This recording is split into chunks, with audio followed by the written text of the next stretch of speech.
Have you ever considered making a podcast? Well, Spotify has a great platform that lets you make them very easily, distribute them everywhere. You can even earn money while doing so, and it's all in one place. And the best part, it's all for free. It's called Spotify for Podcasters, and it's really simple to get started. So you record and edit your podcast right from your phone, your computer, whichever one that you like. And then when you publish them, they distribute your podcast directly to Spotify and also everywhere else that podcasts are heard.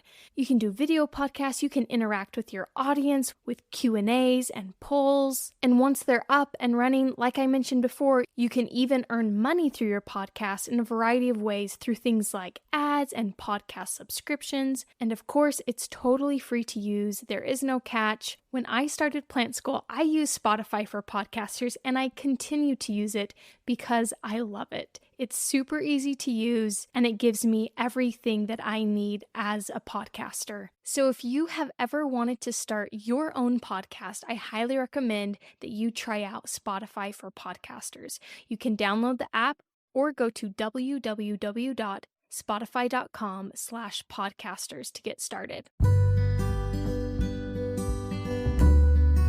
Welcome to the Plant School podcast. I'm Rachel, and here we learn about plants, how to care for them, how they work, and I keep it simple and taught in a way that anyone from beginner to expert can enjoy. Join me in Plant School. Welcome to another week of Plant School. So happy to have you here listening. Today, I wanted to do something kind of light and fun. For those of us here in the US, a holiday weekend is coming up, 4th of July. So I wanted to cover the top longest living houseplants. So there's quite a few of them that I found. I did a lot of research on which ones live the longest so that I can give you guys the best answers. But before I jump into that, I wanted to cover some things about the longest living houseplants. First and foremost being, why are we even interested in the longest living houseplants? So number one, if your plant lives a long time, you don't have to buy the same one again and again and be wasting your money. And of course, I want to say there is a learning curve for everyone getting into houseplants. So show yourself some grace definitely if you kill a few houseplants, especially when you're first starting out, because you do get better and you do learn after each one. As sad as it is, when you kill a plant, you can learn a lot from that, and hopefully you are less likely to do it again. So that's why I recommend starting off with something very easy, something like a pothos, snake plant, peace lily, heartleaf philodendron. Those are all some of my top houseplants that are almost foolproof. Because if you make mistakes with any of those plants, they are less likely to die. They're really forgiving. And so I think our number one reason for why we're interested in longest living houseplants is just so that we aren't buying them again and again and wasting our money. We want our money to go a long way. We want to be enjoying these plants for a long time, which leads me to my second question is, how long should a houseplant be living in the first place? So if your plant is taken care of, they can be around for decades. Some have been even known to last centuries, which blows my mind. But on a minimum, they will last you at least 2 to 5 years. But honestly, they should be lasting you 10 years or more if you are taking care of them. And as I was looking into this, of course, I ran into some fun historical stories about the longest living plants, like house plants. And so I wanted to share those with you. First one, there is a woman in Pittsburgh, Pennsylvania, and she had a philodendron that was more than 40 years old, so really old. And she actually put this plant in her will with an inheritance so that it would be taken care of. Because if the plant was taken care of, you would get the inheritance. I think that's hilarious. That sounds like something I would do. Hey kids, if you want my money when I'm gone, you best be taking care of all these plants that I've been growing for my entire life. And moving on, I ran into a story about the oldest potted plant. So I don't know if you could technically call this a houseplant, although I think this plant does survive indoors, but this one is the oldest potted plant that we know of. So it's an Eastern Cape cycad, and cycads, they look very similar to a palm, but this potted plant is in Kew Garden, and it was documented as having been potted in 1775, and it's still alive to this very day. It's over 242 years old. Isn't that crazy? I guess for here in 2022, we can be precise. It's 247 years old. I'm kind of like kicking myself because I've learned a lot of really cool history and facts that somehow relate back to Kew Garden. And some of you may know this if you've been following me, but I actually traveled to see my sister in London, and we went to Kew Garden. We went into this greenhouse where the oldest potted plant is in the world, and I had no idea. So I feel like now I need to go back so I can go and look at it and appreciate it. I'm sure I walked past it and I was just so naive and had no idea how spectacular it really was. But this plant, it was actually put on board a ship from South Africa to London. It took several months to get there, and they actually strapped it to the deck so that it could be getting rainwater as it was traveling. And then it was put on a barge down the Thames River to Kew Garden, where it still lives to this day. So it's in the Palm House if you ever go or if you live in the area, and it grows about 2.5 centimeters a year, so pretty slow growing at this point, but it is so big that it has multiple props, like poles, that it is leaning on because it cannot support itself. It's massive. And then there are some other stories. There's aspidistras, which are cast iron plants, at Wisley Gardens, which is in the UK, and they are reported to be over 100 years old. So really old cast iron plants. And then, of course, I can't move on from this question without mentioning bonsais, because bonsais, they're technically potted plants.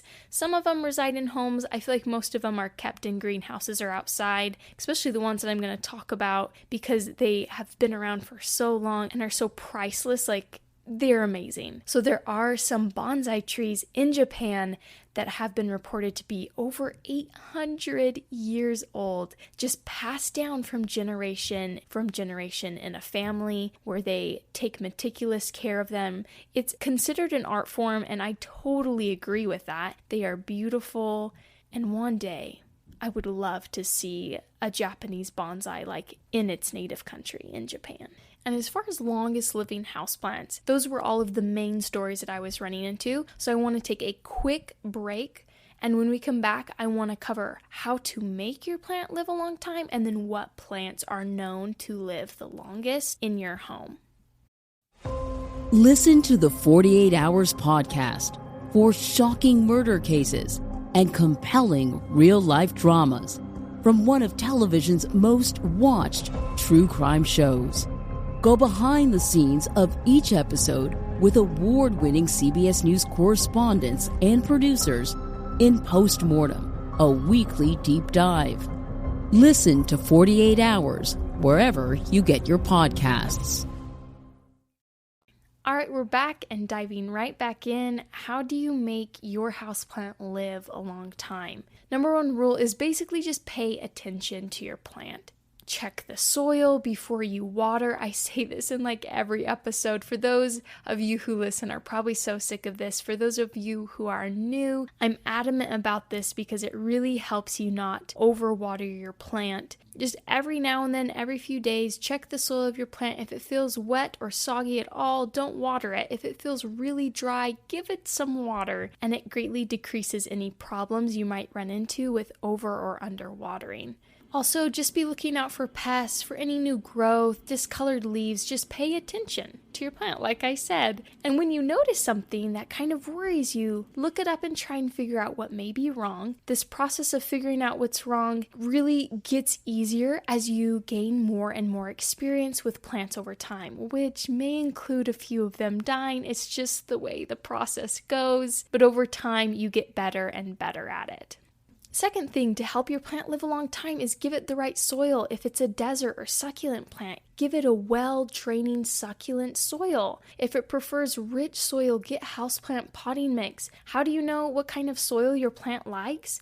You Google it. That is literally my simple answer. I could go through every plant and tell you, or I've done multiple care guide episodes on this podcast and you can look it up and listen to those. But the easiest way is probably just to Google it. Third thing, give them drainage holes. No drainage holes on your pot increases the risk for overwatering and root rot because the water has nowhere to go. It just sits in the bottom of your pot. The fungi in the soil take advantage of the wet environment and eat the roots, which kills them and kills your plant. Another big one is to give your plant proper lighting. Most houseplants prefer lots of indirect sunlight and grow well there. Even if your plant says it's a low light plant, honestly, I don't know how many plants actually do that well in low light. They're mostly just surviving in low light. Most of them just need bright indirect light, and not enough light leads to slow growth. It increases your risk for overwatering because they aren't uptaking as much water very quickly because they aren't in a lot of sunshine. So definitely try and give all your houseplants bright indirect light. Next thing is to fertilize them a few times a year at the very least. I know fertilizing seems like something extra and something that may be a little scary because you don't want to hurt your plant, but it can really help your plant keep going for years and for years. Look up the best routine for that plant, or again, you can listen to a care guide episode on this podcast if I've covered it, and I go over fertilization in every single one. And if you do these things, your plant is likely to last for years and years. A long-living plant doesn't necessarily come because of its species. It's not like it's a genetic thing of this plant lives forever indoors and this one doesn't. It's more of how you care for it. Some are just more durable than others, and those typically last longer. And those are the ones that I'm going to be recommending. The ones that are durable, and if you care for them, can last you for decades. So before I get into the ones that I researched, personally for me, the ones that have stuck around the longest plant-wise, I have quite a few that have been with me for a while. My very first houseplant is still with me. It was a peace lily from a greenhouse that I worked at on my campus, and it doesn't flower anymore, but I still have it. It's still doing great. And then my next kind of wave of houseplants came in from my interior plants class. Honestly, I was not spending money on plants when I first got into this. I was in college and I am just not a big spender. And so I got a lot of plants from this class, and I probably took home about a dozen or so. It was a lot at the time. My husband was like, can you please stop bringing one home after every class? But I've kept a lot of them alive, which is great. So with me still, I have pothos, dracaenas, heartleaf philodendrons. I have a bonsai ficus that's lasted me, and an air plant. I think that's about it as far as that class goes.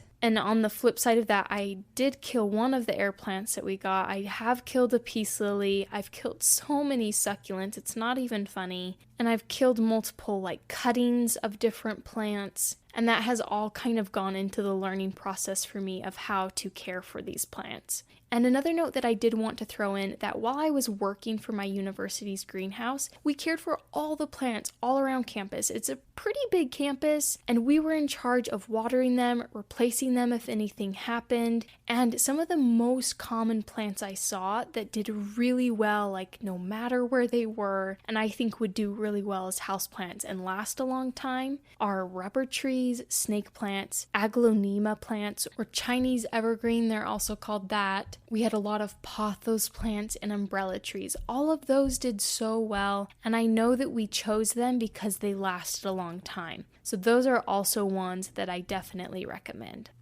Alright, so getting into the houseplants that are actually known to live the longest, they're the most durable. If you're giving them the right care, they will last you for decades. So I scoured the internet for opinions of longest living houseplants. Honestly, there weren't a huge amount of articles. I don't think this is a super popular topic, but I read every single article I could find. I found 9 official articles that I felt really good about, and I tallied up the results on what they recommended. Some of them got 9 out of 9, and others got 1 out of 9. So you take it for, what it is, and you decide which ones you want to try out. But these are definitely ones that I would recommend that live a long time. They're very durable, and if you give them the right care, they will be with you. And maybe you will put them in your will for your children to take care of so they can have an inheritance.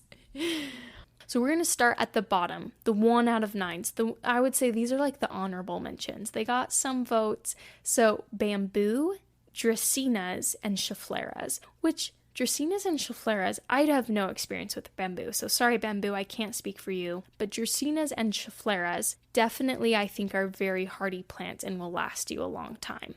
Next are our 2 out of 9s, and that was Bird of Paradise and Monsteras. They were voted as living a very long time. 3 out of 9, we have air plants, cast iron plants, which remember, there is historical evidence of some living for as long as 100 years. And then next, for 3 out of 9 as well, Boston fern, peace lily, and orchids. Orchids surprised me, maybe because I don't have one and I don't have any experience with them. I just feel like they're a plant that get a bad rap because they're given out for Mother's Day and then the flower dies and people just chuck them out. But I think if you keep them around after they flower and you aren't watering them with an ice cube, because that's a big no-no, I think they can last for quite a while. Moving on up to our 4 out of 9, so 4 articles recommended these plants. We have English ivy, Benjamin ficus, and the ag plant, or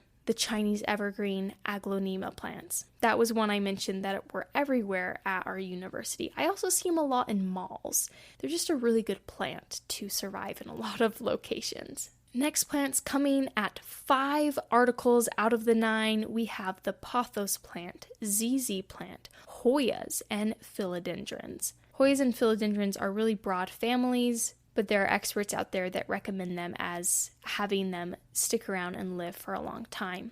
There were 2 plants that got voted 6 times out of the 9 articles. That was the Christmas cactus and the rubber tree. The rubber tree was another one that I saw all around our campus. And Christmas cactus, I think, is such a fun one. I've heard of Christmas cactuses being handed down from generation to generation. They're a really long-lasting plant. And 7 out of 9, we had one plant that got 7 recommendations out of the 9 articles, and that was the sago palm / cycads. Sago palm is just a type of cycad, but these plants look very similar to palms, so they are not in the palm family. They kind of have like thicker needle-like leaves. They've been around for centuries. They're some of the older plants that we have here on Earth, which I think is so cool, and they last such a long time indoors. All right, we're getting close to a perfect score. We have 8 out of 9. There was one plant that got 8 out of 9, and that was the spider plant. I feel like the spider plant is such a classic one that has been around forever and well loved by so many generations. And lastly, 9 out of 9. So out of the 9 official articles that were really reputable, these plants were recommended every single time. Number 1 was cacti / succulents. This one kind of blew my mind because succulents, I'm just not very gifted with succulents. I've gotten better, but as a beginner, I kept killing them because I kept watering them too much. But apparently, if you don't do that, like beginner Rachel did, they will last a very long time. I do have a cactus that is doing great, and I have high hopes that it'll be around for a while. And I've known people that have like big cactuses that like their grandfather had and they passed it down to them. So I definitely know that they can do that. I just haven't seen it for myself, and I'm hopeful that I can be that kind of person that can keep cactuses and succulents alive. They're great for people who forget to water. That's all I can say. And then number 2, 9 out of 9 score was the snake plant, the beloved snake plant. I just feel like this is such a winner. Another deserty plant that does well when you forget about it. And if you take the proper care for it, it does amazing indoors.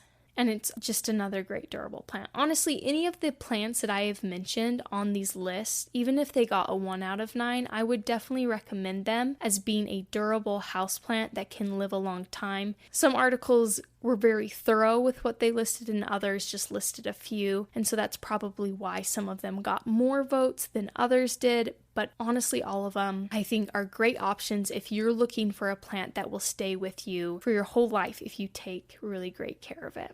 And that does it for today's episode. That wraps it up. Thank you guys so much for being here and listening to the Plant School podcast. If you enjoy this podcast, please leave a review. It really helps my podcast grow. I know when I first started this podcast, it was pretty rough. My episodes weren't very polished or anything. So I actually have some reviews that were pretty mean about that as I was first starting and figuring this thing out.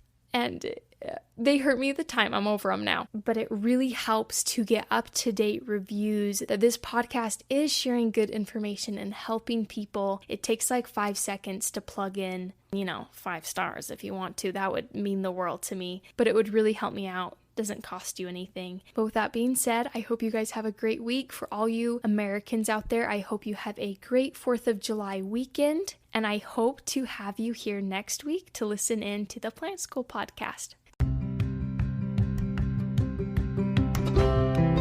Thank you for being here and listening today, and I hope you'll join me next week. If you'd like to support this podcast and keep it going, you can find the support link below in the description and donate. Or I have some awesome Plant School merch, including stickers, shirts, and mugs, and the link to my shop is in the description as well. And if you don't want to spend any money but still support the podcast, share this podcast with a friend, either verbally or electronically. This will even qualify you for my giveaway. Just message me on Instagram at TinnyPlant that you shared the podcast with a friend, and you'll be entered in for a chance to win some goodies. Winners will be announced on the podcast. Again, thank you for listening, and I hope you have a great week.